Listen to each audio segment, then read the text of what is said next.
గణాధిపతయే నమః. శ్రీమాత్రే నమః.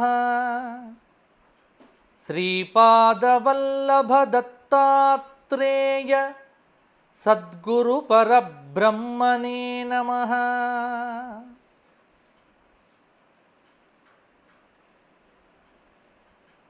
రశ్మిమంతం సముద్యంతం దేవాసుర నమస్కృతం పూజయస్వ వివస్వంతం భాస్కరం భువనేశ్వరం.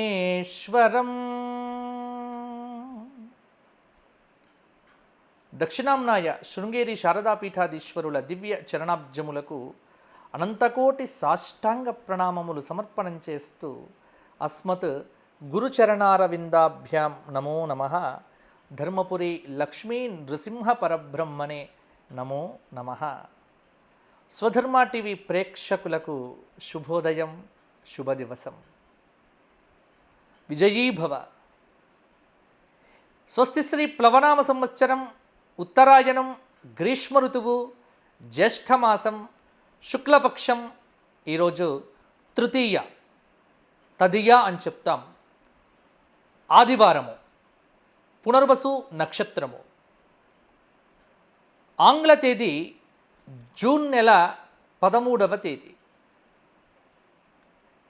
ఈరోజు ఆదివారం కావటం తృతీయ, జ్యేష్ఠమాస తృతీయకు జ్యేష్ఠ శుక్ల తృతీయ తదియ అంటారు.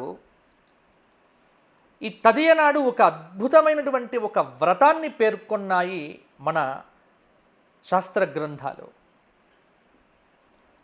రంభావ్రతం అని ఒక వ్రతం ఉంది. అందుకే మీరు దీని పేరు రంభా తృతీయ అని అంటారు.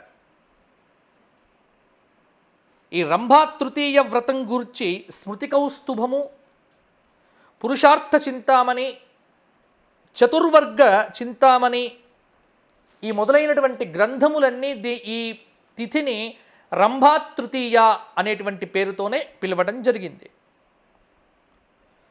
అలాగే రాజ్యవ్రతము, త్రివిక్రమ తృతీయ అని కూడా పేర్లున్నట్టుగా ఇతర గ్రంథాలు మనకు చెబుతూ ఉన్నాయి. ఇక్కడ రంభావ్రతము అనేటువంటిది ఏమిటి అసలు చాలామందికి తెలియదు. రంభావ్రతం అంటే ఏమిటి? తపోనిష్టలో ఉన్నటువంటి శివుడిని అమ్మవారు ఇష్టపడ్డది పార్వతీదేవి. హిమవంతుడు పార్వతీదేవికి అనుమతిచ్చాడు ఆయనను సేవించమని. మన్మధుడు సహాయం చేస్తానని వెళ్ళి పుష్పబాణాలు వేసి ఆయన ఆగ్రహ జ్వాలలకు బూడిదైపోయాడు. మన్మధుడు భస్మమైపోయిన తర్వాత శివుడు అక్కడి నుంచి వెళ్ళిపోయాడు. పార్వతీదేవి పాపం ఇంటికి వచ్చింది, బాధపడ్డది. ఇంతలో అక్కడికి సప్తమహర్షులు వస్తారు. బాధపడుతున్నటువంటి ఆ అమ్మను చూచి భృగు మహర్షి, అమ్మా ఎందుకమ్మా నువ్వు బాధపడుతున్నావు? శివుడు నీకు దక్కలేదు అని. శివుడు నీకు భర్తగా దక్కటానికి కావలసినటువంటి ఒక మహిమాన్వితమైన వ్రతం నేను నీకు ఉపదేశం చేస్తాను. ఈ వ్రతం ఆచరిస్తే నీకు శివుడే భర్త అవుతాడు అని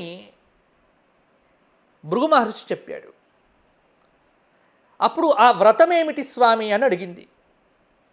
దానికి చెప్పారు సప్త ఋషులు, రంభావ్రతము.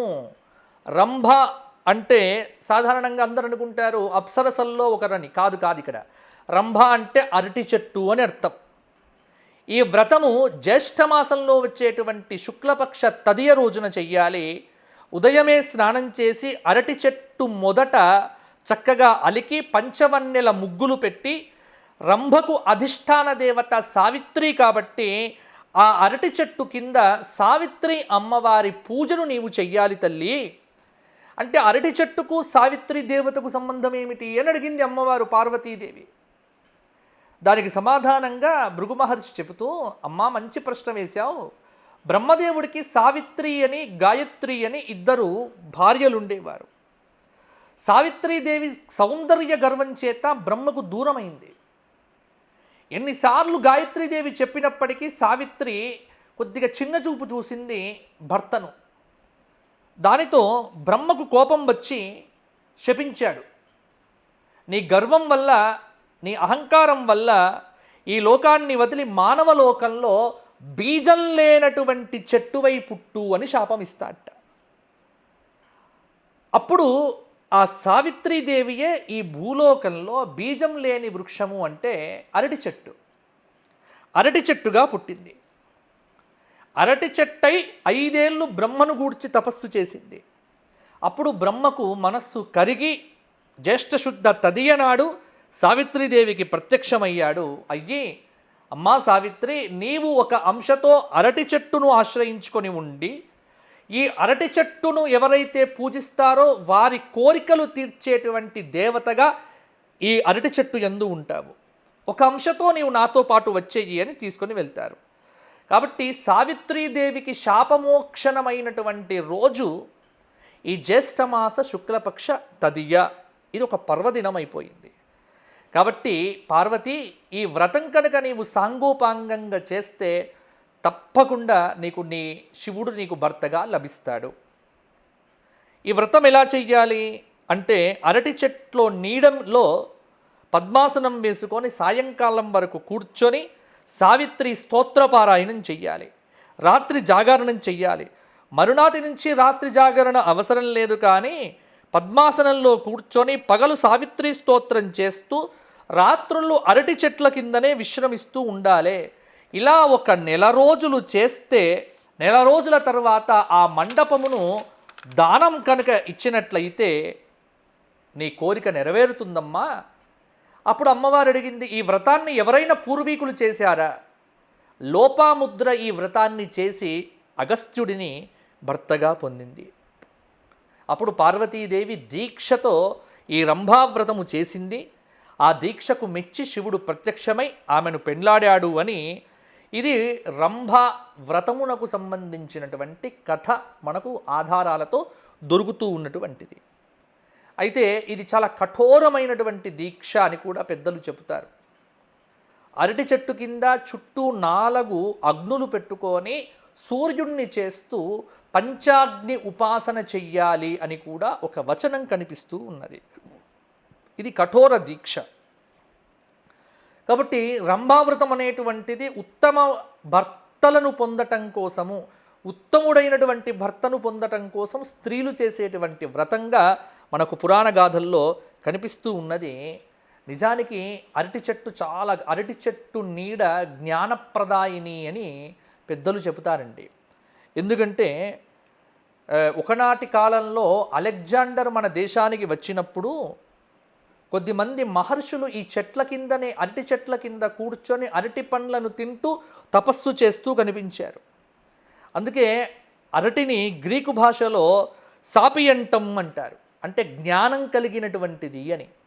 కాబట్టి అరటి చెట్టు నీడలో ఉన్న, అరిటాకులో భోజనం చేసిన అది జ్ఞానప్రాప్తికి హేతువవుతుంది అని మన పెద్దలు మనకు చెప్పినటువంటి అద్భుతమైనటువంటి ఒక రహస్యం. అలాగే ఈ రంభావ్రతము కాకుండా కదలీ వ్రతం అనేటువంటి పేరుతో ఇంకొక వ్రతం కూడా ఉన్నట్టుగా మనకు తెలుస్తూ ఉన్నది. అది కార్తీక శుద్ధ చతుర్దశి చేస్తారు అని మనకు తెలుస్తూ ఉన్నది. కాబట్టి ఈ జ్యేష్ఠమాసంలో వచ్చేటువంటి శుక్లపక్ష తృతీయ తదియ రంభావ్రతం అనేటువంటి పేరుతో చాలా ప్రసిద్ధిగాంచినటువంటిది. కాబట్టి ఈ రోజున రంభావ్రతము అనేటువంటిది ఒకవేళ మీరు కావాలనుకుంటే చెయ్యండి. లేదు అంటే ఈ రోజున సావిత్రీ దేవత స్తోత్రపారాయణం చెయ్యండి. మీకు సావిత్రి స్తోత్రపారాయణం అనేటువంటిది అంతర్జాలంలో మీకు దొరుకుతుంది. కాబట్టి ఈ రోజున సావిత్రి దేవత ఉపాసన, సావిత్రి దేవత అనుగ్రహం పొందటానికి చాలా అద్భుతమైనటువంటి రోజు. సావిత్రి కానీ గాయత్రి స్తోత్ర పారాయణం చేసిన ఈ ఆదివారం నాడు చాలా శక్తి కలుగుతుంది, కోరుకున్నటువంటి కోరికలు తీరుతాయి అని మనకు ఉపాసనాకాండ చెప్తోంది. విజయీ భవ.